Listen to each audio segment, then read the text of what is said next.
இன்றைய தினத்திலே மலையகத்திலே ஒரு பாரிய புரட்சி ஏற்பட்டிருக்கின்றது. அதாவது பாரிய தொழிற்சங்கமான இலங்கை தேசிய தோட்ட தொழிலாளர் சங்கமும் நுவரெலியா மாவட்டத்திலே மிக கூடுதலான விவசாயிகளை கொண்ட ஒரு மூத்த தொழிற்சங்கம் இலங்கை விவசாயிகள் சங்கம். இந்த இலங்கை விவசாயிகள் சங்கமும் இலங்கை தேசிய தோட்ட தொழிலாளர் சங்கமும் இன்று ஒன்றாக சங்கமித்திருக்கின்றது. இன்று ஒன்றாக கைகோர்த்திருக்கின்றோம். இந்த அடிப்படையிலே இலங்கை விவசாயிகள் சங்கத்தினுடைய கிட்டத்தட்ட 7500க்கும் 10,000க்கும் இடைப்பட்ட குடும்பங்களும் அங்கத்தவர்களும், அதேபோன்று இலங்கை தேசிய தோட்ட தொழிலாளர் சங்கத்திலே நாடு பூராவும் 11 மாவட்டத்தை உள்ளடக்கிய 2,75,000க்கும் 3,00,000க்கும் இடைப்பட்ட வாக்குகளும் ஒன்று சேர்ந்திருக்கின்றது. ஆகவே இதிலே ஒரு பாரிய புரட்சி, ஒரு முடிவு செய்யக்கூடிய ஒரு கூட்டமைப்பாக இந்த கூட்டமைப்பு இயங்குவதற்கு இன்று தீர்மானித்திருக்கின்றோம்.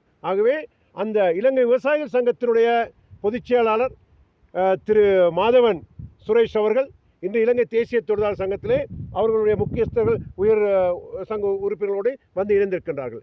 ஆகவே நாங்கள் இரு சங்கங்களும் இணைந்து செயற்படுவதாக இன்று ஒன்றாக நாங்கள் தீர்மானித்திருக்கின்றோம். இது அரசியல் தொழிற்சங்கம் இரண்டிற்கும், தொழிற்சங்க ரீதியிலும் கூட ஒட்டுமொத்த மலையகத்திற்கும் நாங்கள் எவ்வாறு தலைமைத்துவம் வழங்குவது, எவ்வாறு எங்கள் சமூகத்துக்கு செய்வது என்பது சம்பந்தமாகவும், அதே போன்று அரசியல் ரீதியிலே எதிர்காலத்திலே எங்களுடைய பேரம் பேசும் சக்தியை எவ்வாறு உருவாக்கிக் கொள்வது, எவ்வாறு ஜனாதிபதி தேர்தலுக்கு முன்கொடுப்பது, எவ்வாறு மாகாண சபை தேர்தலுக்கு முன்கொடுப்பது, எவ்வாறு பாராளுமன்ற தேர்தலுக்கு முன்கொடுப்பது, எவ்வாறு பிரதேச சபைகளுக்கு முன்கொடுப்பது என்ற ஒரு வேலைத்திட்டத்தை நாங்கள் இன்று ஆரம்ப கட்ட நடவடிக்கையாக மேற்கொண்டிருக்கின்றோம்.